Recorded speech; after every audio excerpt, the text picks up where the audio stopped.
Bonsoir à tous, merci de nous rejoindre dans le kiosque, votre magazine culturel. Regardons ensemble le sommaire de cette émission. Spécialiste des mondes anciens, notre invité nous présente dans quelques instants ses découvertes, preuves de l'existence de créatures légendaires. Chatland, une adaptation 2.0 de Roméo et Juliette écrite avec des jeunes et interprétée par des jeunes Saint-Quentinois, est à découvrir ce soir à la ferme de Bel-et-Bas à Guyancourt.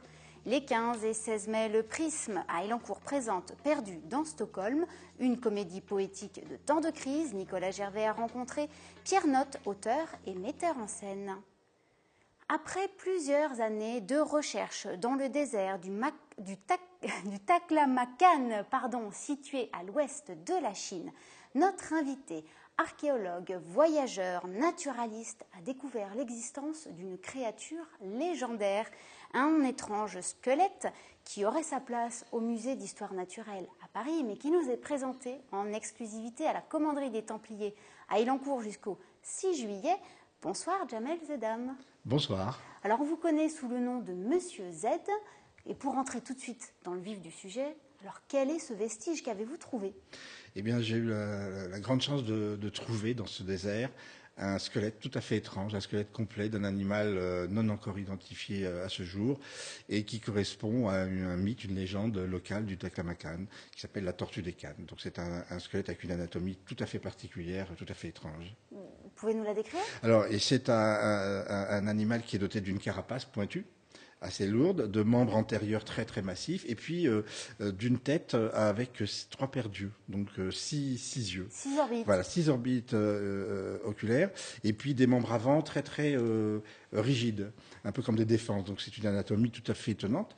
Et il se trouve que ça correspond à une légende ancienne une légende chinoise. Une légende chinoise, absolument. Vous pouvez nous en parler ? Oui. Alors c'est la légende qui a fleuri dans cette région et qui prétend que un moine a trouvé une tortue à 6 yeux et que cet animal curieux avait la capacité de voir les 3 temps de la vie, le passé, le présent et le futur. Et dans l'imaginaire bouddhiste, celui qui voit les 3 temps de la vie est délivré de la peur de mourir. Donc il y a toute une histoire, il aurait dû rendre cette tortue à l'empereur, Kublai Khan, et puis bon, il l'a gardée pour lui-même, et donc s'en est suivi un conflit, des guerres, etc. Et donc toute une mythologie. Donc si on est capable de croiser le regard, ces 3 regards finalement, on a le don de guérison. En tout cas, c'est ce que dit la légende. Moi, je me borne à collecter des informations, à trouver des pièces que je présente, mais effectivement, il y a tout un rituel qui est fait là-dessus, avec des danses, des masques, etc. Et oui, je pense qu'il y a des gens qui, à un moment, ont cru vraiment que cette créature avait des pouvoirs extraordinaires. Alors, là, en fait, vous êtes en train de nous dire, finalement, par ces traces, vous démontrez l'existence d'une nouvelle théorie, de nouvelles formes animales, d'une nouvelle histoire naturelle. Donc ça voudrait dire quoi là, que les animaux légendaires pourraient exister ?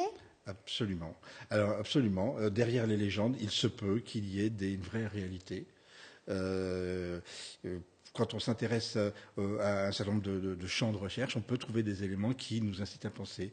Il se trouve que moi, pendant longtemps, j'étais le seul à le croire, et je suis de moins en moins seul. Que je présente cette exposition avec des éléments, des preuves, des pièces archéologiques, des textes, des gravures, des squelettes, et tout porte à croire que oui, dans certains cas, on peut imaginer que ces créatures fabuleuses ont bien une réalité et qu'on est passé à côté. On ne sait pas tout, vous savez, on ne connaît pas toute l'histoire de la Terre. En fait, Monsieur Z, vous êtes un archéologue de l'imaginaire. C'est comme ça qu'on peut vous qualifier. Alors, vous avez créé votre propre bestiaire. Vous présentez donc voilà cette exposition à la Commanderie des Templiers qui s'articule autour de 4 univers, dont celui de la tortue des Cannes. Il y en a donc 3 autres à découvrir. Allez, qu'est-ce qui vous plaît finalement là dans le vrai-faux univers historique ? C'est vraiment ça, c'est le jeu du vrai-faux. C'est-à-dire c'est un jeu qui relève de l'enfance, l'époque où on se dit et si c'était vrai ? Eh bien, c'est ça. Ça part de ça, du plaisir. Je crois que les artistes sont des enfants qui n'ont pas grandi, qui continuent à l'être, en tout cas, enfants. Et oui, vous m'avez démasqué, là. Donc oui, je m'amuse à être une sorte d'archéologue de l'imaginaire. Et ça m'amuse. Et j'ose croire que les visiteurs s'amusent aussi avec moi. En tout cas, ceux que j'ai croisés. Qu'est-ce qu'on vous dit, justement ? Deux types de remarques. D'abord, vous nous avez fait rêver. Vous avez, pendant 2 heures, 1 heure et demie, 2 heures, parce que il y a beaucoup de choses à lire et à voir. Les gens se rentrent dans l'histoire. Il me salue à la fin de l'expo en me disant j'ai eu une parenthèse. Pendant 2 heures, j'étais pas là. J'étais ailleurs, vous m'avez fait rêver. Et puis, il y a d'autres qui sortent avec un sourire, un peu narquois. Voilà, il me sourit en sortant, en me disant vous m'avez bien eu là. Vous l'avez bien eu. Voilà. Donc c'est ce plaisir-là de raconter des Forcément, histoires. la frontière est ténue entre le vrai et le faux. Alors, justement, premièrement, comment vous est venue l'idée de créer des créatures comme ça, étranges, légendaires? Pourquoi des animaux? Alors, créer des créatures comme ça, des formes animales, je parlais de l'enfance, mes premiers souvenirs, c'est ça. C'est l'enfance. C'est gamin, je m'amusais à faire ça avec du papier d'emballage, des bonbons. Voilà. C'est vrai ça. Et je m'en suis souvenu il n'y a pas très longtemps et ça m'est revenu comme un vent du passé, si vous voulez. Ouais.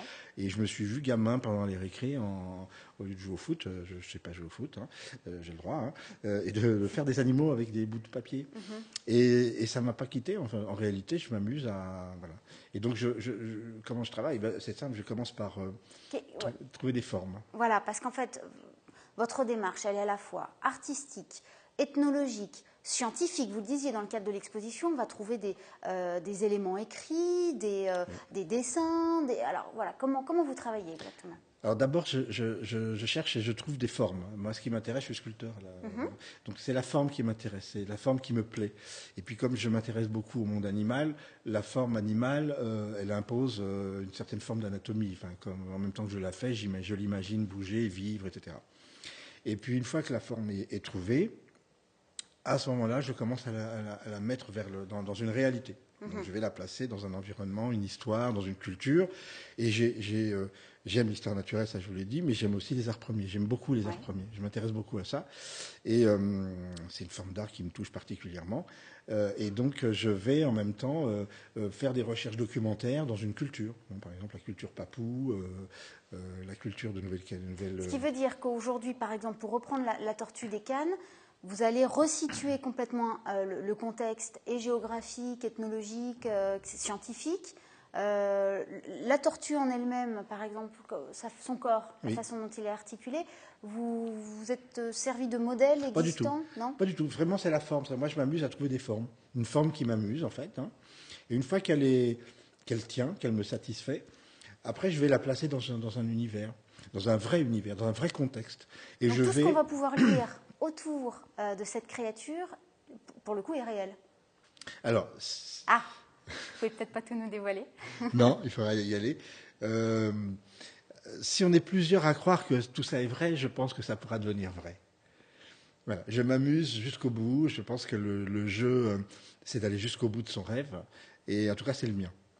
Donc, je vous laisse juge. Tous les éléments sont présentés. Eh bien, écoutez, donc le mieux, c'est de se rendre à l'exposition, donc qui a lieu jusqu'au 6 juillet à la Commanderie des Templiers à Elancourt. C'est du mercredi au dimanche, 14h, 18h. Toutes les informations pour trouver l'essentiel, donc des indications pour s'y rendre, évidemment. Merci beaucoup, Monsieur Z. C'est moi qui vous remercie. Maintenant, nous allons nous rendre, du côté de Guyancourt, où ce soir se tient la dernière représentation de Chatland, donc une version adaptée, Roméo et Juliette 2.0, des images de Jonathan Villeman. Nissou 7.8 et Molocost, deux pseudonymes derrière lesquels se cachent deux adolescents en quête d'amour.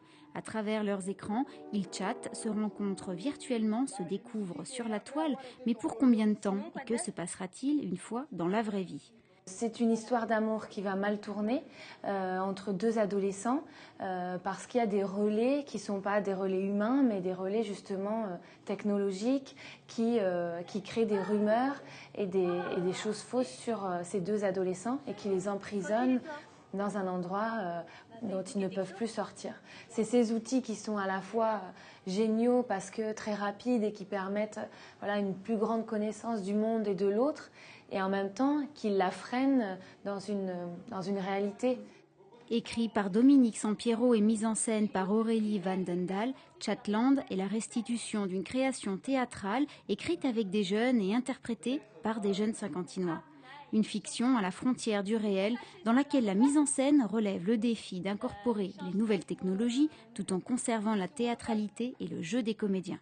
Pour moi, c'est très important de parler des nouvelles technologies au théâtre, qu'est-ce qu'on peut en faire, comment on peut les exploiter. Et c'était l'enjeu du projet puisque c'est de parler des dérives des réseaux sociaux et de l'incommunicabilité à travers les nouveaux médias. La mise en scène, c'est une alternance de séquences entre ces moments très intimes que nous, on a choisi de poser dans des vestiaires qui sont un petit peu pour nous la chambre adolescente et un univers de gymnase très collectif, très public, dans lequel on doit se donner à voir, autant en sport, donc autant le corps que le groupe en fait, et comment on est face au groupe. Chatland, une adaptation 2.0 de Roméo et Juliette, est à découvrir gratuitement les 29 et 30 avril à la ferme de Bel-et-Bas à Guyancourt.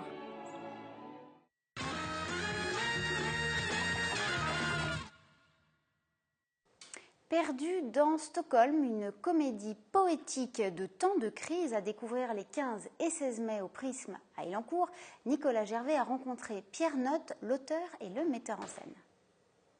Artiste en résidence au Prisme à Élancourt et au Théâtre du Rond-Point à Paris, il met en scène des pièces toujours drôles et décalées, impeccablement écrites et mises en scène. Il revient cette année avec une nouvelle création intitulée Perdu dans Stockholm. Voici Pierre Notte dans le kiosque et toi tu suis. Il nous regarde. Et pour cause. Oh là là. Et la présidente d'honneur? Et la présidente du jury du tournoi? Elle est là, en partie, mais elle est là. Et la présidente de région? Elle est là. Après Kalachnikov, La chair des tristes culs, Sortir de sa mère, on va présenter là le 15 et 16 mai au Prisme Perdu dans Stockholm, avec Juliette Coulon, Brice Hileret, Sylvie Laguna, que j'ai écrit et que je mets en scène et qu'on répète en ce moment pour la dernière fois aujourd'hui dans la petite salle du Prisme. Oui.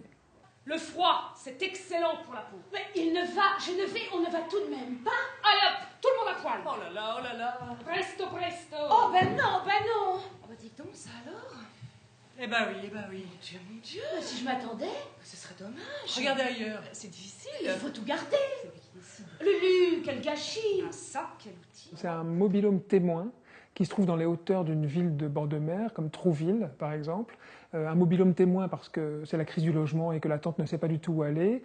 Elle vit avec un jeune homme totalement perdu, pas tout à fait à l'aise dans ses baskets, qui se travestit en femme et qui veut changer de sexe. C'est son projet dans la vie. Et il a kidnappé une comédienne en pensant qu'elle était peut-être la présidente d'honneur du festival du film américain de Deauville, c'est-à-dire une star. Et il se rend compte que pas du tout. Elle n'a rien à voir avec ça, elle est complètement inconnue. C'est une pièce de crise avec une crise du logement, une crise d'identité, une crise professionnelle. Et ces trois petites bonnes femmes vont essayer de trouver les moyens de sortir de leur crise et ensemble de vivre une aventure un peu différente, un peu palpitante, qui les sortira chacune, une aventure qui les sortira chacune de leur crise et de leur désastre et de leur désarroi. On se fait le maco et la malle. On ratisse large et on prend les voiles. Demain, je rachète le complexe des mobil-homes témoins. Et je bâtis mon école. Tout va bien se passer.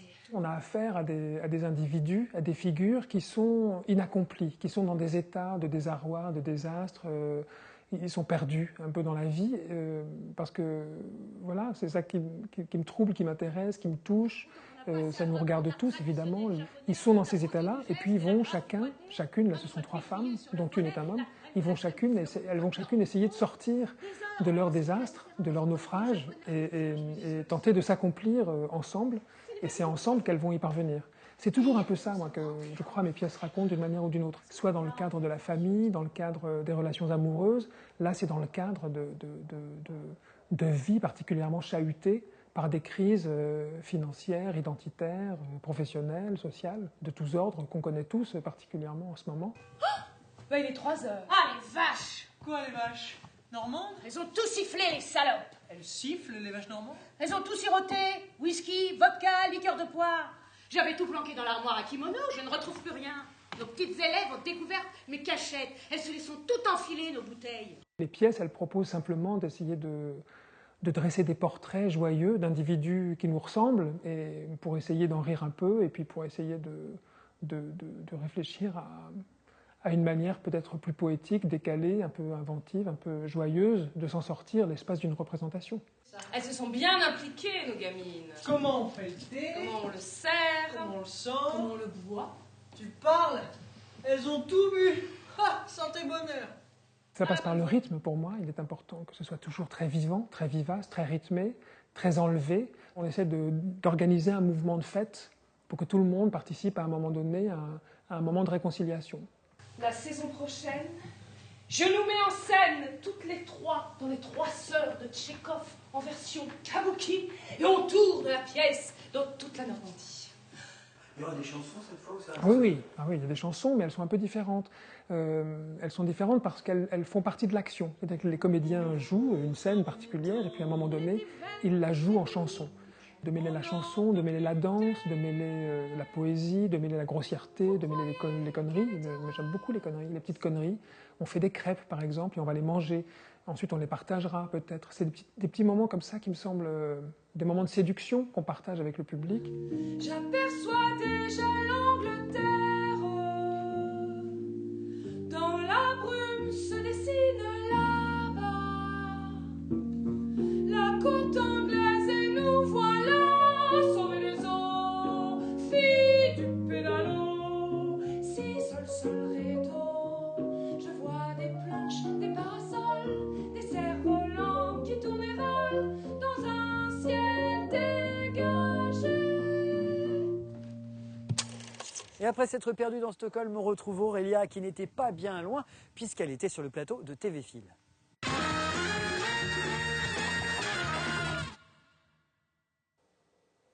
Alors comme nous sommes mercredi, c'est l'heure de notre chronique cinéphile et cette semaine, notre professionnel du cinéma, Egel Pinault, responsable du Grenier à sel à Trappes, il nous livre son coup de cœur.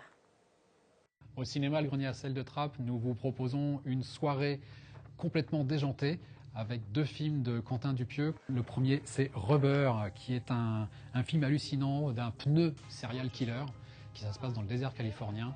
Un vrai film donc déjanté, comme le titre de la soirée.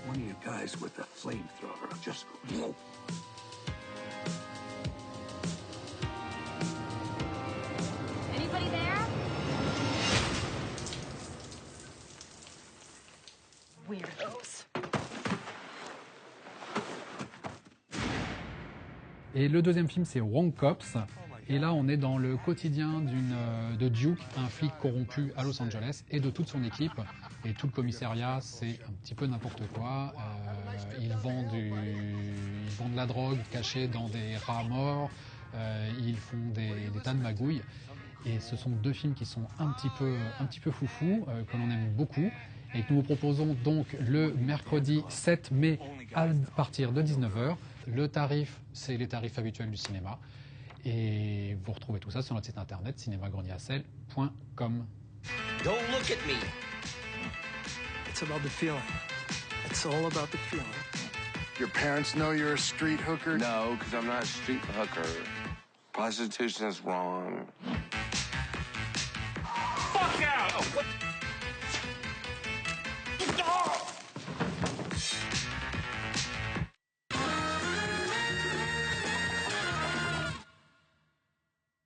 Allez, maintenant place à l'agenda. Je vous propose 2 idées de sortie ces prochains jours. Alors tout d'abord, vous pouvez assister aux 2 tournois de qualification de la 15e édition du championnat intercollège de match d'improvisation théâtrale de Saint-Quentin-en-Yvelines. Et rien que ça, et ce sera donc vendredi 2 mai au Prisme à Élancourt.